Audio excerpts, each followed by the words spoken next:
미련에 관한 말씀입니다. 요한복음 12장 20에서 36절의 말씀, 하나님의 말씀 제가 봉독하여 올리겠습니다. 명절에 예배하러 올라온 사람 중에 헬라인 몇이 있는데 저희가 갈릴리 베스다 사람 빌립에게 가서 청하여 가로되 선생이여 우리가 예수를 배우고자 하나이다 하니 빌립이 안드레에게 가서 말하고 안드레와 빌립이 예수께 가서 여짜온데 예수께서 대답하여 가라사대 인자의 영광을 얻을 때가 왔도다. 내가 진실로 너에게 이르노니 한 알에 미리 땅에 떨어져 죽지 않냐면 한 알 그대로 있고 죽으면 많은 열매를 맺느니라. 자기 생명을 사랑하는 자는 잃어버릴 것이요 이 세상에서 자기 생명을 미워하는 자는 영생하도록 보존하리라. 사람이 나를 섬기려면 나를 따르라. 나 있는 곳에 나를 섬기는 자도 거기 있으리니 사람이 나를 섬기면 내 아버지께서 저를 귀히 여기시리라. 지금 내 마음이 민망하니 무슨 말을 하리요. 아버지여 나를 구원하여 이때를 면하게 하여 주옵소서. 그러나 내가 이를 위하여 이때에 왔나이다. 아버지여 아버지의 이름을 영광스럽게 하옵소서 하시니 이에 하늘에서 소리가 나서 가로되 내가 이미 영광스럽게 하였고 또 다시 영광스럽게 하리라 하신대 곁에서도 들은 무리는 우레가 울었다고도 하며 또 어떤 이들은 천사가 저희에게 말하였다고도 하니 예수께서 대답하여 가라사대 이 소리가 난 것은 나를 위한 것이 아니요 너희를 위한 것이니라. 이제 이 세상의 심판이 이르렀으니 이 세상 임금이 쫓겨나리라. 내가 땅에서 들리는 모든 사람을 내게로 이끌겠노라 하시니 이렇게 말씀하시면 자기가 어떠한 죽음으로 죽을 것을 보이시미로라. 이에 무리가 대답하되 우리는 율법에서 그리스도가 영원히 계신다함을 들었거늘 너는 어찌하여 인자가 들려야 하리라 하느냐. 이 인자는 누구냐. 예수께서 가라사대 아직 잠시 동안 빛이 너희 중에 있으니 빛이 있을 동안에 다녀 어둠에 붙잡히지 않게 하라. 어둠에 다니는 자는 그 가는 바를 알지 못하느니라. 너희에게 아직 빛이 있을 동안에 빛을 믿으라. 그리하면 빛의 아들이 되리라. 예수께서 이 말씀을 하시고 저희를 떠나가서 숨으시리라. 아멘. 아시겠습니다.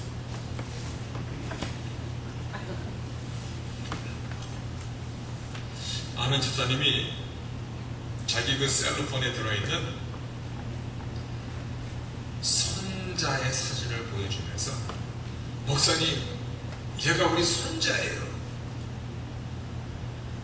그래서 그 셀로폰에 들어있는 사진을 보여주더라고요. 제가 이렇게 바라보고 있는데 저는 머릿속으로 이 어린아이 얼굴에 빨간 반점이 있지? 이 반점이 벌스마크가 이 얼굴에 있는 것인가? 그리고 그 사진을 자세히 보고 있는데 그 집사님이 목사님 좀 이쁘다고 좀 말해주세요. 좀 이쁘다고도 좀 반응 좀 해달라는 거였어요. 그래서 제가 깜짝 놀라갖고 아유 집사님 손자가 무진장 이쁘네요. 그렇게 대답을 해주니까는 아이 그 말을 좀 일찍 나왔어야지요. 이렇게 얘기했는데도 여러분 얼굴이 그냥 심각하지 말자라고 하는 말입니다. 하나님께서 우리 보실 때 그럴 것 같다라는 생각을 해봤습니다. 자기 손자 세상에서 누구보다도 귀엽잖아요. 자기 자식 누구보다도 제일 핸섬하게 생겼잖아요. 하나님께서 우리를 보실 때 우리 얼굴에 있는 이 잡티를 보는 것이 아니라 자기 자녀라는 이 한 가지 사실만으로도 우리를 보실 때 그와 같이 이쁘게 바라보실 것입니다. 그렇죠? 아멘. 아멘. 그런데도 입을 푹 다물고 있는 분은 미국 사람들은 모르는 사람한테도 정말 친절하게 미소를 띠며 인사를 잘합니다. 며칠 전에 한국에 제가 갔을 때 엘리베이터 그 좁은 공간에서 웬 아주머니가 있길래 그 아주머니를 향하여 친절하게 미소를 띠고 손을 이렇게 들어서 인사를 했더니 그 아주머니가 이거 웬 수작이야. 아주 경계하는 눈으로 아주 역력히 드러나더라고요.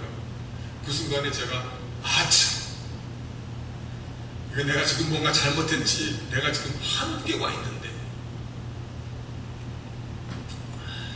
만약에 아랍계 사람에게, 모르는 사람에게 우리가 미소를 띠면서 미국식으로 인사를 하면 더 심각한 일이 벌어집니다. 왜냐하면 아랍계 사람들은 모르는 사람이 자기에게 미소를 띄운다는 것은 비웃는다라고 생각합니다. 굉장히 네거티브하게 생각합니다. 미국 대학 어느 교수가 아랍에서 유학한 어떤 여학생에게 복도에서 미소를 띄면서 하늘에 인사를 했더니 이 여학생이 막 울라거들더래요. 그러면서 곧바로 막 달려가는데 화장실로 가더라는 거예요. 나중에 알고 보니까 이 여학생이 자기 얼굴이 뭐가 묻어있는 것은 아닌가, 여자가 치지 못하게 뭘 얼굴에 묻히고 다니진 않는가 해서, 그래서 저 미국인 교수가 비웃는 식으로 자기를 그린 것이 아닌가라고 그렇게 생각했더라는 것입니다. 이 말씀을 증거해야 하는 것이냐면, 우리가 말씀 앞에 설 때 가장 조심해야 하는 것이 묻는 그 미소 한 가지를 갖고도 여러 가지로 해석을 하고 받아들이는데, 오늘 이 하나님의 말씀이 엉뚱한 미소처럼 여러분에게 전해지지 않기를 바랍니다. 그래서 준비하는 저도 말씀을 정말 묵상하면서 이 말씀이 있었던 사건의 역사적인 일들, 우리가 말하는 비블리컬 히스토리를, 성경 역사를 먼저 생각하고 그 당시의 전통, 그들 사회의 커스텀, 컬처, 이런 여러 가지들을 생각하면서 이 말씀이 우리에게 주는 그 내용이 무엇일까를 정말 묵상하면서 오늘 이렇게 설교단에 올라왔습니다. 오늘 말씀 잘 서로 교통될 수 있기를 바라겠습니다. 저는 여기서 이와 같은 말씀을 전하고 있는데, 듣고 가는 분은 엉뚱한 미소처럼 그렇게 받아갖고 돌아가는 자가 없어야 할 것입니다. 아멘? 예, 이거 한번 크게 아멘 합시다. 아멘? 예, 그래야 됩니다. 서로 리스펀딩 할 때 얼마나 충만하게 되는지 모릅니다. 그 아들이 사진을 보냈는데, 갓 태어난 아기가 막 옹알거리면서 웃어주니까는 리스펀딩이 되는 거잖아요. 서로 리스펀드가 되는 거잖아요. 얼마나 익사이팅한지 몰라. 오늘 말씀의 이 비유가 한 알의 밀알이 썩지 않으면 그대로 있고 땅에 떨어져 썩으면 많은 열매를 맺게 된다는 이 비유입니다. 오늘 말씀이 길었습니다만 그냥 주님은 밀알의 비유입니다. 이 밀알 한 알이 땅에 떨어져 썩지 않으면 그대로 있고 썩으면 많은 열매를 맺느니라. 이 비유를 통하여 먼저 하시는 말씀은 십자가의 죽음을 비유하고 있습니다. 주께서 한 알의 밀알이 되어 당신의 목숨을 던짐으로 말미암아 많은 사람들이 죄로부터 구원을 얻을 것이라는 십자가의 죽음을 비유한 첫 번째 말씀입니다. 그렇죠? 이 내용이 그겁니다. 그런데 이 밀알의 비유를 통하여서 십자가의 죽음 외에 무언가를 지금 또 한 가지를 말씀하고 있다는 것입니다.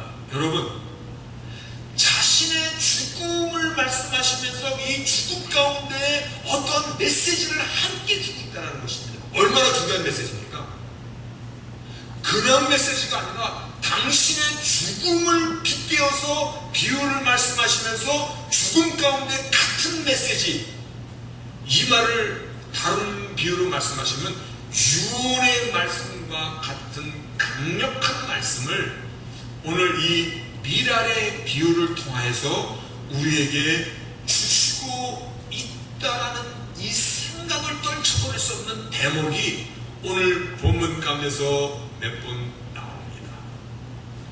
오늘 그것이 무엇인가를 우리가 붙잡고자 하는 것입니다. 그러니까 오늘 말씀이 어디로 흘러갈지 지금 여러분들이 감을 잡고 있어야 됩니다. 그렇죠? 네. 자, 본문의 시작이 20절에 보니까 명절에 예배로 올라온 사람들 중에 헬라인 넷이 있더라. 근데 그 헬라인 넷이 예수의 제자들에게 와서 뭐라고 얘기하냐면, 우리가 예수를 좀 보고자 합니다. 영어 성경에 보니까는 굉장히 심플하게 Sir, we wish to see Jesus. 우리 예수 좀 만나게 할 수 있습니까? 그래서 제자들이, 자, 어떤 몇 사람이 예수님을 찾아와서 우리가 예수님을 좀 만나보고 여쭐 말씀이 있는데 당신의 선생 좀 맡겨주세요. 그러니까 제자들이 그 말을 전하러 빌립과 안드레라고 성경은 기록하고 있는데, 이 제자들이 예수님께 가가지고, 자, 어떤 사람들이 우리 선생님 당신을 좀 뵈려고 드는데 뭐라고 대답할까요? 어찌할까요? 그렇게 물어봤더니 예수님께서 23절에 예수께서 대답하여 말씀하시기를, 인자의 영광을 얻을 때가 왔도다. 여러분, 지금 헬라인 넷이 당신을 찾아왔습니다. 이 당신을 찾아온 사람들에게 좀 들어오라 그럴까요? 뭐라고 대답할까요? 그 예수님께서 Time has come for Son of Man to be glorified. 이렇게 말씀하세요. 인자에게 시간이 왔도다. 무슨 시간이냐면 to be glorified. 영광을 받을 시간이 왔도다. 방문객이 지금 당신을 보러 왔다고 그랬는데 그 대답으로 들어오라, 들어오지 말라, 지금 바쁘다, 시간이 없다, 그렇게 대답하지 않냐시고, 이제 Son of Man, 인자가 영광을 받을 시간이 되었도다, 그렇게 말씀하십니다. 그러면서 그 영광을 받을 그 내용을, 한 알의 미랄이 땅에 떨어져 죽지 않으면 한 알 그대로 있고 죽으면 많은 열매를 맺느니라, 미랄에 대한 말씀을 하십니다. 그러면 이 미랄에 대한 말씀은 헬라인이 선생을 보러 온 그들의 의도와는 전혀 상관이 없는 것일까? 아니면 이들이 무엇을 물어보고자 왔는지 주께서 미리 아시고 그 질문의 종목을 지금 답해주고 있는 것인지, 여러분 지금 우리 주의해야 됩니다. 왜냐하면 자신의 죽음을 통하여 우리에게 말씀하시고자 하시는 그 무엇을 지금 찾고자 하는 것입니다. 근데 주께서 당신에게 무언가를 물어보고자 온 사람들이 있습니다 그랬더니 그에 대한 대답은 하지 아니하시고, 인자가 영광을 받을 시간이 왔도다 하시면서 이 한 알의 미랄이 땅에 떨어져 죽으면 이 미랄의 비유를 말씀하십니다. 당신이 어떻게 죽을 것이며 그 십자가의 죽음은 어떤 많은 열매를 맺게 될 것인가를 말씀하시면서 본문 26절에 이와 같이 말씀합니다. 여러분, 이 내용을 여러분은 계속 마음 가운데 품고 있어야 됩니다. 사람이 나를 섬기려면 나를 따르라. 나 있는 곳에 나를 섬기는 자도 거기 있을 것이고, 사람이 나를 섬기면 내 아버지께서 저를 귀히 여기시리라. 당신께서 어떻게 죽으시길 그 하나의 미랄의 비유를 말씀하시면서 이 미랄의 비유를 통하여서 우리에게 주시는 말씀이 또 있는 거예요.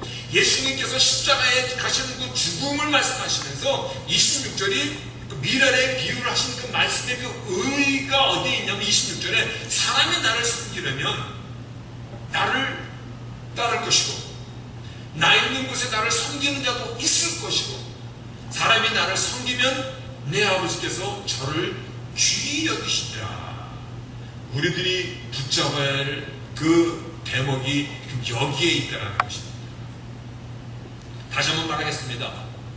당신께서 어떻게 죽으실 것인가, 그 죽음을 통하여 많은 생명의 역사가 일어날 것을 미랄의 비유로 말씀하시면서 이 죽음이 너희에게 어떠한 영향, 어떠한 결과, 너희들은 어떠한 삶, 어떠한 스타일로 살아야 될 것인가를 지금 너희가 나를 섬기려면 나를 따라야 할 것이고, 나 있는 곳에 너희들이 있어야 될 것이고, 너희가 나를 섬기면 내 앞에 너를 귀히 여기시라, 우리에게 대한 비유로 예수님의 죽음이 같이 연결되어 있다는 것입니다. 다시 말하여 너희들도 하늘의 미랄로 죽는 십자가의 죽음을 따라가야 하듯이 그와 같은 삶을 살아야 할 것이다. 그러면 이 십자가는 너희들에게 많은 열매, 당신이 죽어서 많은 열매를 맺듯이 너희들도 이 십자가를 따라가면 많은 열매를 맺게 될 것이다. 이 말씀입니다. 사람이 나를 섬기려면 나를 따르라. If anyone serves me, let him follow me. 나를 따라야 할 것이다. 반드시 그 길에 서 있어야 될 것이다. 당신이 죽는 그 죽음은 우리가 무관하던 것이 아니라는 것입니다. 당신이 가는 이 길은 우리가 그 길도 우리도 쫓아갈 것입니다. 당신이 하나님 미랄로 죽는 그 죽음은 우리에게도 그대로 살아 역사해서 우리를 생명만 구할 뿐만이 아니라 많은 열매를 맺듯이 예수님께서 십자가에 죽으시고 지금 그 열매로 우리가 많은 열매가 오늘도 맺어지고 있듯이 많은 구원의 역사가 있듯이 너희들도 십자가를 받아들이고 십자가의 길을 쫓아가야 될 것인데, 이 십자가의 길을 쫓아가면 너희들도 많은 풍성한 열매를 맺는 삶을 살게 될 것이라는 것입니다.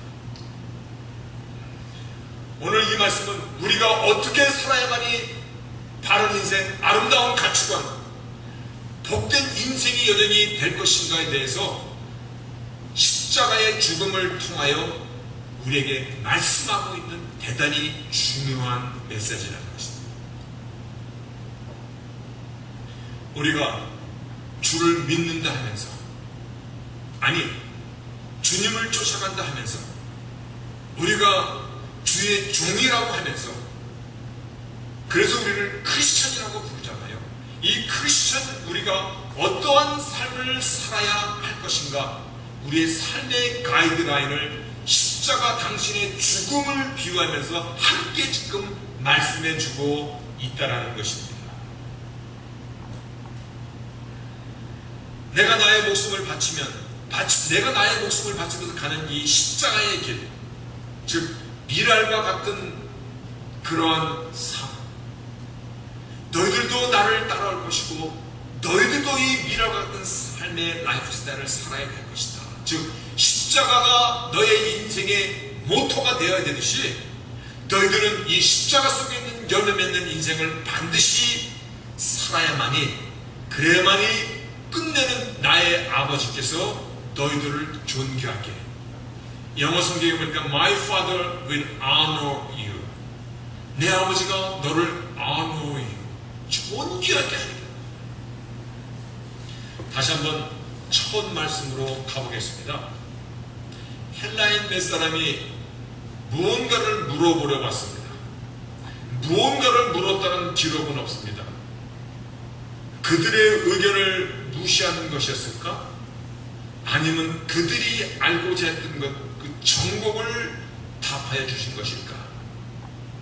오늘 정곡을 답하여 주신 것으로 생각할 수 있습니다. 다시 말하여 그들이 물어보려고 했던 그 질문이 뭐였냐면, 우리가 어떻게 살아야 한 번 사는 인생을 아름답게 살 수 있습니까? 혹은 이제부터 우리가 어떤 인생을 조금 더 고상하게 표현하면 신앙과 삶은 어떤 관계가 있는 것입니까? 우리가 주를 믿는다고 하지만, 우리가 살아계신 하나님을 믿는다고 하는데, 그 믿는다라고 하는 그 삶의 라이프 스타일은 어떻게 살아야 되는 것입니까? 무언가 이런 질문을 하고자 오지 않았는가? 우리는 여기서 십자가의 본질을 한 번 더 생각해 봐야 됩니다. 십자가는 자기를 희생하는 것입니다. 손해보는 것입니다. 자기를 양보하는 것입니다. 자기의 유익을 먼저 생각지 않는 것입니다. 그런데 이와 같이 하면 많은 열매를 맺게 되리라는 것입니다. 정말 이 미랄과 같은 이 라이프 스타일을 당신의 죽음에 비유해서 함께 우리에게 너는 이와 같은 삶을 살아야 될 것을, 너희가 나의 종이라면 나를 따라야 될 것이고, 나를 섬기는 그 자리에 너희도 있어야 될 것이고, 너희들이 그렇게 살면 나의 아버지가 My Father will honor you, 너를 존귀하게 여기는 아름다운 인생이 될 것이다. 헬라인이 무엇을 물어온지는 우리는 잘 모릅니다. 그러나 그들이 무엇을 궁금하게 여겼는가 우리가 추측할 수 있는 것은 우리가 어떻게 살아야 될 것입니까? 믿음과 상관은 어떤 연관이 있는 것입니까? 오늘 이와 같은 질문을 하지 않았을까라고 우리가 추측할 수 있는 그 부분들을 오늘 말씀에서 함께 나누고 있는 것입니다. 미랄의 삶은 정말 우리의 인생을 아름답게 합니까? 우리가 지금 살면서 많은 사람들을 볼 것입니다. 실제로 볼 것입니다. 언젠가도 소개했듯이 톤지와 울지마, 사우스 수단 아프리카죠. 남수단의 그 버려진 곳에 이태석 신부가 한 분이 가서 미랄로 자기의 삶을 심었더니 오늘날 그곳에 병원과 학교를 새로 프로젝트가 들어가다. 대단하다.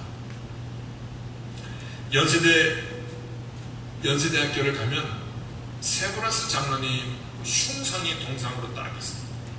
전신 동상이 아니라 이 얼굴만 있는 이 반 흉상이 동상으로 되어 있는데, 그 동상 밑에 뭐라고 써 있냐면 받는 기쁨보다 주는 기쁨이 얼마나 큰지 비교할 수가 없습니다 라는 그런 문구가 써 있습니다. 우리 대한민국도 100년 전만 해도 얼마나 미개한 나라였습니까? 하찮은 질병에도 그 당시에 많은 어린 아이들이 죽은 이유가, 물론 돌림병도 있습니다만 콜레라, 마마 이런 병에 홍역알타 많이 죽고, 그리고 기생충에 감염돼서 죽는 경우도 굉장히 많았다. 이런 그 조선의 열악한 의료 환경을 선교사를 통하여서 보호를 받고, 그 장로님 마음에 감동이 찾아오고, 그래서 그 당시는 큰 돈이죠. 5만 불을 헌금으로 보냅니다. 그 돈이 미랄이 되어서 그 장로님의 이름을 따고 세브란스 병원, 후에 연세대학교로 이렇게 이름이 바뀌죠. 그 돈이 미랄이 되어서, 그 장로님의 헌신이 미랄이 되어서 정말 오늘날 엄청난 일들을 수많은 젊은이들이 교육하고 연대의대에서 많은 환자들을 치료하고, 진실로 한 알의 미랄이 떨어져 많은 열매를 맺는 것은, 예수님께서 당신의 생명을 미랄로 비유하며 많은 열매가 맺힐 것을 말씀하시며, 당신의 생명을 비유할 만큼 우리가 당신을 쫓아갈 것이고, 우리도 주를 믿는다면 그와 같은 삶을 마땅히 살아야 될 것인데, 우리의 인생이 어떨 때 존귀한 인생이 되냐면, 어떨 때 하나님께서 너의 인생을 My Father will honor you, 너의 인생을 존귀하게 보냐면, 정말 많은 열매, 십자가를 그냥 겉으로만 믿는 것이 아니라 너의 삶으로 받아들이고 너의 삶의 발자국으로 남길 때 많은 열매를 맺고 하나님께서 진정 영광을 받으신다는 것을 우리에게 말씀해주고 있잖아요. 그런데 이런 큰 믿음의 장로님만 그런 많은 열매를 맺는 것이 아닌 것이요.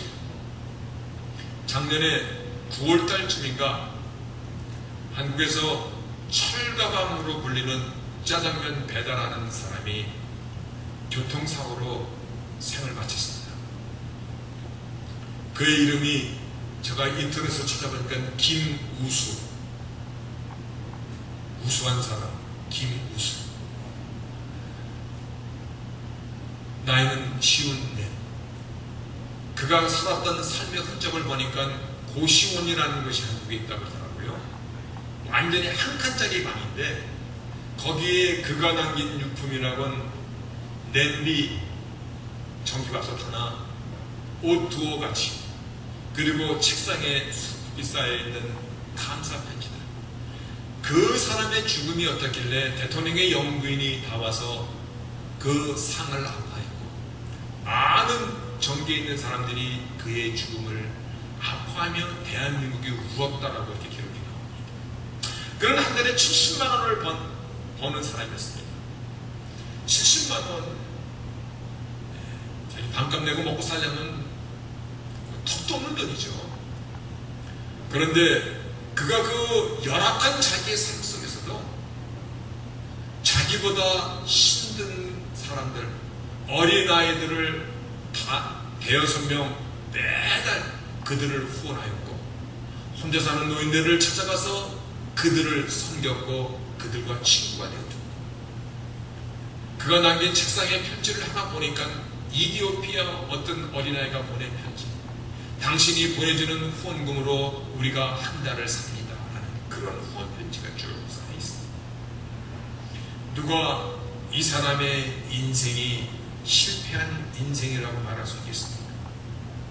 어쩌면 자기가 벌어서 자기가 잘 먹고 자기만 잘 살고 자기만 편하고 자기만 좋은 옷 입고 자기만 떡떡거리고 사는 사람, 그리고 하나님 앞에 가면 그 사람 인생은 정말 실패한 인생일 것입니다.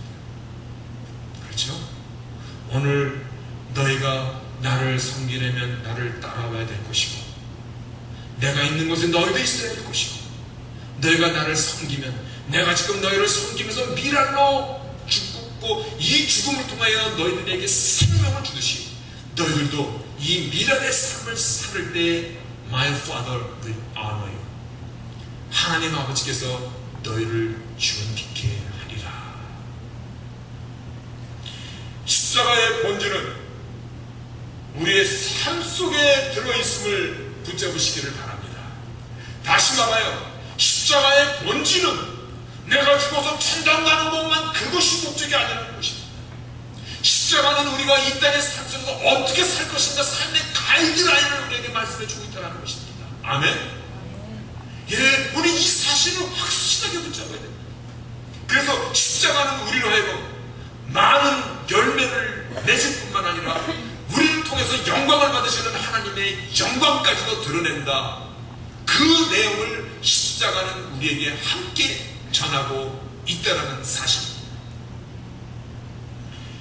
다시 말씀하여 우리가 십자가의 은혜로 새 삶을 산다고 하면서 열매가 없는 삶은 정말 이상한 삶인 것입니다.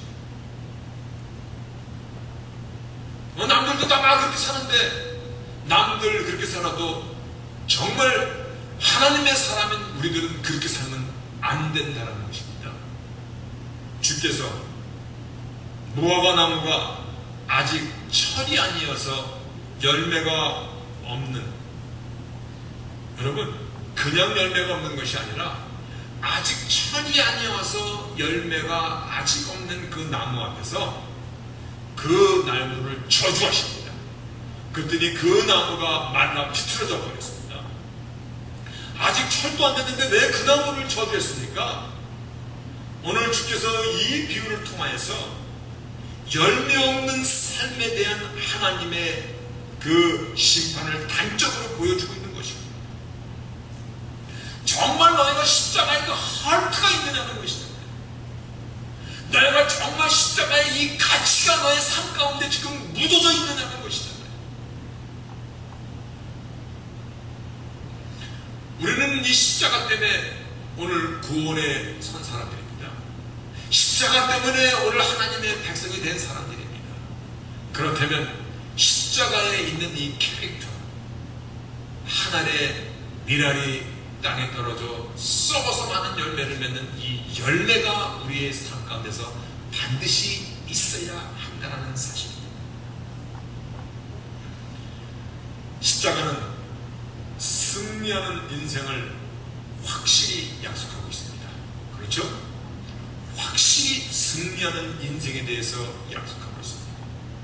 이 승리하는 인생이라는 것은 조금 전에도 말씀드렸듯이 천국에 입성할 때 만세 불렀는 이 승리만 얘기하는 것이 아니라 한 번 사는 이 인생을 어떻게 가꿀 것인가, 하나님에게도 영광이 되고 나에게 주어진 한 번 사는 인생의 이 시간도 정말 아름답고 소중하게, 내가 그냥 살기 때문에 소중한 것이 아니라 내가 하나님의 그 은혜 가운데 십자가의 가치를 부여잡고 그리고 살기 때문에 내 인생이 소중하게 여김을 받는 나의 아버지가 너를 귀히 여기시니라. 언제? 십자가의 가치가 나의 삶에서 열매로 드러날 때입니다. 오늘 본문에 보니까 너희는 어두운 세상에서 빛을 발하며 사는 자다, 그와 같은 내용이 있습니다. 36절에 너희에게 아직 빛이 있을 동안에 빛을 믿으라. 그러면 빛의 아들이 되리라. 여러분, 제가 이 말씀을 이해하는데 금방 깨달았습니다. 왜 열매 말씀을 하시는데 또 빛의 아들이라고 말씀하실까? 저희 뒤뜰에 밭이 꽤 넓습니다. 양분도 뭐 아주 좋은 거를 잘 줬는지 고추를 심으면 고추가 나무가 되어버립니다. 토마토 모종을 심으면 토마토가 키보다 크게 자랍니다. 그런데 열매는 없습니다. 잎만 유성합니다. 왜 그럴까? 햇빛이 안 들어와서 그렇습니다. 숲이 많다 보니까 햇빛이 가려져서 빛이 없어서 양분을 알아는 먹는데 열매는 못 맺더라고요. 오늘 너희들은 빛이 있을 동안에 빛을 믿으라. 그러면 빛의 아들이 되리라. 살아있는 동안에 하나님의 자녀답게 정말 열매 맺는 인생을 살아야 될 것을 우리에게 말씀하고 있는 것이잖아요. 오늘 말씀의 결론을 보면요, 십자가는 나를 구원하는 구원의 길만 제시하는 것이 아니라 한 번 사는 인생을, 헬라인들이 분명히 이걸 물어보러 왔을 것입니다. 어떻게 살아갈 것인가에 대해서. 그래서 하나님께서 오늘 십자가의 이 도를 말씀하시면서 우리 인생의 가이드라인을 함께, 십자가의 정신이 정말 너희들은 따라갈 것인데, 그러면 미랄의 삶, 내가 손해보고 내가 양보받고 내가 희생할 때 하나님의 영광이 드러나고 많은 열매를 맺는, 예수께서 그와 같은 길을 가르쳐주시 너희도 그와 같은 삶을 살아야 될 것을 오늘 말씀해 주시는, 그럴 때 하나님 내 아버지께 너를 존귀히, 너의 인생을 귀하게 복되게 하실 것이라는 것입니다. 열매를 많이 맺는 사람이 있습니다. 정말 아름다운 모습을 보며 살아가는 사람이 있습니다. 근데 어떤 사람은 전혀 그런 것이 없어요. 그런데 자기 혼자는 잘 믿어. 그 사람과 나는 뭐가 다른 것입니까? 저희 밭을 보니까 금방 답이 나온다고 말씀드렸잖아요. 햇빛이 잘 안 들어오는 거예요. 빛 가운데 잘 행하진 않으니까. 믿는다고 하면서 빛의 아들처럼 빛 가운데 잘 나타나진 않고 그냥 어두운 가운데서 들어앉아 있으면요, 열매가 안 맺게 돼 있더라고요. 그 대신 깻잎은 잘 됩니다. 깻잎은 버들버들하고. 나는 깻잎 같은 사람이 될래. 그런 사람 없으시기를 바라겠습니다. 그래도 토마토가 주렁주렁 맺리고 열매가 맺혀야지 그게 이쁜 거 아닙니까? 지금 내 속에서 삶의 가치가 정립이 되어야 됩니다. 정립이 되시고 있어야 합니다. 어떤 사람의 그 간증을 들었는데요, 참 마음에 와닿는 그 대목이 있더라고요. 걸을 수 있다는 것, 내 발로 땅을 짚고 설 수 있고, 걸음을 마치 어린아이 같은 걸음마일지라도 걸음을 들 수 있다는 것이 얼마나 감사한 것인지, 내가 이 사실을 좀 미리 알았더라면 양발을 잃은 사람의 간증을 이렇게 보면서 오늘 이 말씀이 저는 그렇게 다가옵니다. 우리가 어떻게 살아야 할 것입니까? 자칫하면 우리는 세상의 그 가치관에 휩쓸릴 수밖에 없고 방황할 수밖에 없는데, 그리고 정말 인생의 그 혼돈 가운데 그런데 오늘 하나님의 말씀이 우리를 지금 깨우쳐주고 있는 곳이잖아요. 어떻게 살아야 내 인생이 하나님께서 너를 존귀하게 여겨주실 것인가, 어떻게 살아야 한 번 사는 인생을 아름답게 살 수 있고 가꿀 수 있을 것인가에 대한 이 말씀을 우리가 들을 수 있다는 것이 이게 얼마나 큰 은혜입니까? 그렇죠? 이건 은혜입니다. 오늘 내가 어떠한 가치관, 어떠한 라이프 스타일, 어떠한 내가 삶의 태도로 살아야 될 것인가를 내가 단순히 십자가만 믿습니다라고 그렇게 사는 것이 아니라 너희는 세상의 빛과 소금이라고, 정말 내가 나의 삶을 어떻게 살아갈 것인가, 어떻게 열매를 맺어야 될 것인가, 너희가 정녕 나를 섬기려면 나를 따라야 할 것이로다, 너희가 내가 가는 하나님의 미래를 너도 그렇게 살아야 될 것을 오늘 하시는 이 말씀을 빛의 자녀는 빛의 자녀답게 빛의 아들로 열매 맺는 삶을 살아야 할 것입니다. 우리의 고민은 내가 어떻게 하면 조금 더 잘 먹을까가 아니라 내가 어떻게 해야 하나님께서 나의 인생을 존귀하게 여겨주실 것인가. 오늘 이 사실을 가슴에 품을 수 있기를 바라겠습니다. 한번 사는 인생 다시 한번 아름답게 가꿀 수 있는, 결단할 수 있는, 그리고 오늘 내가 무엇을 할 것인가에 대해서 정말 내 가슴에 품고 한 걸음 내디딜 수 있는 저희들이 반드시 될 수 있기를 주의 이름으로 축복하겠습니다. 아멘. 전능하신 하나님 감사합니다. 우리가 그저 복음을 생각할 때 복음을 그저 종교적인 한 패턴으로만 생각하는 자가 우리 가운데 한 사람도 없습니다.